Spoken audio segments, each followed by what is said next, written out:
Good afternoon, everybody. My name is Hotterbeekx from the University of Antwerp. And first of all, I would like to thank the organizers of this conference for giving me the opportunity to present part of my data here today.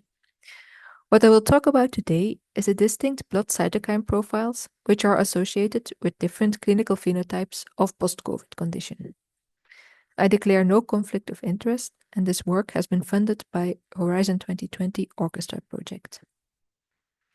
Identifying patients at increased risk for symptoms after SARS-CoV-2 infection, as well as diagnosing long COVID, as we all know, is still challenging due to the heterogeneous clinical manifestations and many non-specific symptoms.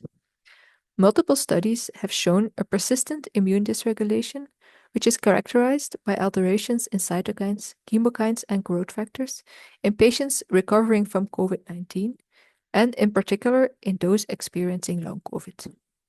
For instance, several studies have documented sustained elevated inflammatory mediators several months after acute infection, suggesting an ongoing immune activation and a failure to return to homeostasis after acute disease. Therefore, immune biomarkers are of course interesting targets for diagnosis and therapy. However, despite a multitude of attempts to identify biomarkers associated with long COVID, thus far many inconsistent outcomes have been reported by different studies.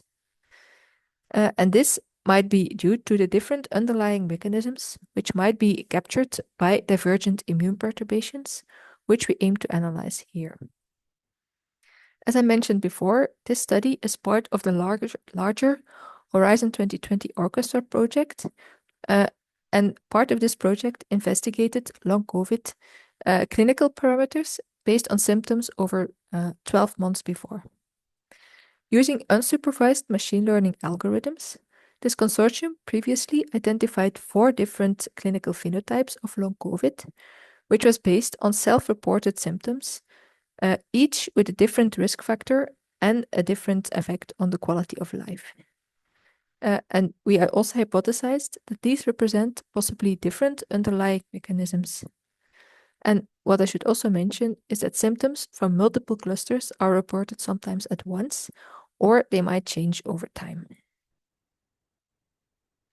Identifying patients at increased risk of persistent symptoms, as already mentioned before, still remains challenging. And dysregulated cytokine signaling, which is characterized by an imbalance between pro and anti-inflammatory mediators, has been implicated in tissue damage, fatigue, and other systemic features of long COVID before. Here, in this study, we longitudinally profiled circulating immune biomarkers, including cytokines, chemokines, and growth factors, in individuals with different clinical phenotypes of long COVID, and we aimed to evaluate their potential utility as diagnostic biomarkers and link them with different clinical manifestations. Patients were selected from 2 cohorts in 2 different countries within this international orchestra study. The French COVID cohort, on the one hand, was conducted during the early pandemic in France and consists of hospitalized patients infected with pre-Omicron viral variants, whereas the UniVR post-COVID cohort was conducted in Italy, mainly during the Omicron waves, and consisted of both ambulatory and hospitalized patients. This study included in total 355 individuals with laboratory-confirmed COVID-19. Of these, 168 reported with long COVID, and 87 recovered without any symptoms. The mean age was 60 years old, and 45% of them were female, with no significant demographic differences between the cohorts or between patients with and without long COVID in general. Longitudinally, the proportion of patients reporting long COVID declined over time from about 62% at 3 months follow-up to only 28% of the total population at 24 months. However, the distribution of the different clinical phenotypes remained consistent over time. Chronic fatigue, which is the most well-known symptom of long COVID, also here was the most frequently reported. In this study, serum samples were collected longitudinally from the acute phase up till 12 months follow-up for the French COVID cohort and 24 months follow-up for the UniVR cohort, along with clinical data on post-COVID symptoms. In total, we measured 59 circulating immune biomarkers using the mesoscale discovery assay, and we associated them with the different clinical phenotypes using univariate binomial logistic regression. We aimed to measure soluble immune modulators spanning as many different processes relevant for viral infection, inflammation, and healing responses. The loss of taste and smell, which was by the Orchestra Consortium defined as a neurosensorial clinical phenotype, has gained increased attention during the SARS-CoV-2 pandemic, especially during the first waves, where it was one of the first and sometimes only reported symptom.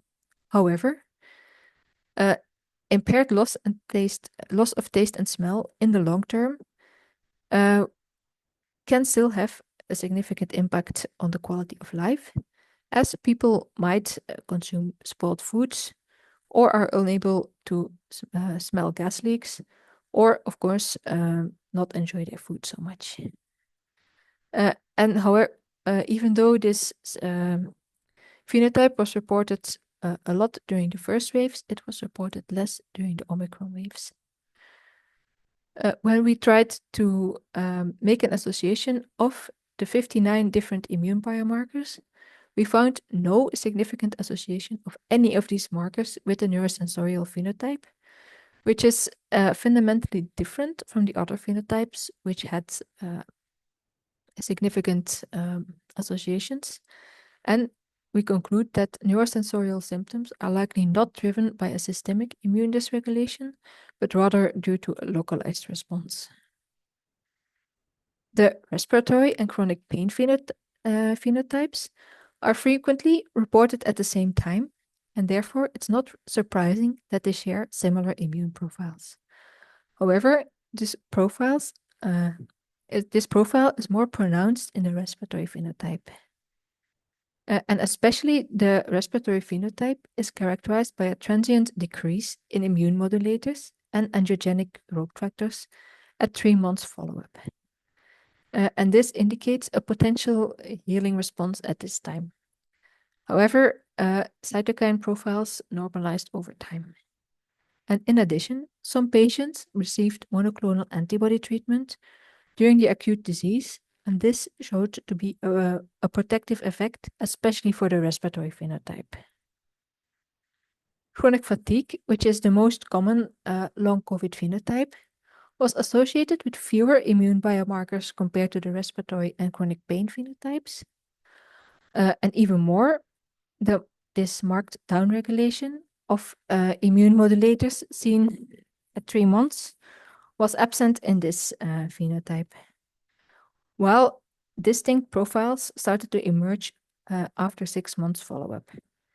This might possibly due to a spillover from the acute phase at the earlier follow-up time points, or this also because chronic fatigue is one of the most difficult symptoms to diagnose.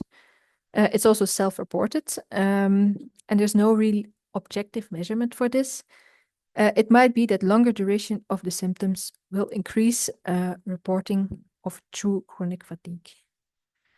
Univariate analysis showed a positive association of certain immune factors linked with immune maturation, alternative activation of macrophages, including several chemokines, Th2-related cytokines, and hematopoietic growth factors with this phenotype, indicate an ongoing signaling for a healing response. And in addition, we also saw that diabetes was a main risk factor for the chronic fatigue. And lastly, the central role of the Th17 pathway in respiratory infections aligns with some of our previous work, showing that the deficient pulmonary Th17 response in ICU was associated with the development of pneumonia.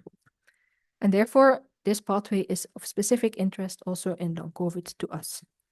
Here, we observed a consistent positive association of IL-17F and a negative association of IL-17A with long COVID over time. And this was seen in all clinical phenotypes except the neurosensorial phenotype, where there was no specific immune dysregulation. And this was especially interesting because recent research also highlights the significant role of IL-17 response, and especially IL-17F, in the pathophysiology of pulmonary fibrosis by activating signaling cascades that actually drive disease progression. And IL-17 was also shown to contribute to lung damage by stimulating neutrophil degranulation, which increases oxidative stress. And therefore, the IL-17 response has also been associated with chronic tissue inflammation, which is a key feature also observed in long COVID. A more in-depth analysis is currently ongoing to investigate the possible role of both IL-17A and F and their balance in long COVID. So to conclude, circulating immune biomarker profiles remained altered for up to 24 months in patients with long COVID, indicating a sustained immune dysregulation. Distinct signatures were observed across distinct clinical phenotypes, including chronic fatigue, respiratory and chronic pain syndromes, which point to divergent mechanisms for these different clinical phenotypes. And these findings also highlight the potential of circulating immune biomarkers, both as a diagnostic tool and as a basis for stratifying patients towards some tailored therapeutic strategies. Lastly, I would like to thank all my collaborators from the University of Antwerp, University of Verona, and the INSERM Institute, and of course you for your attention. I'll be happy to take any questions.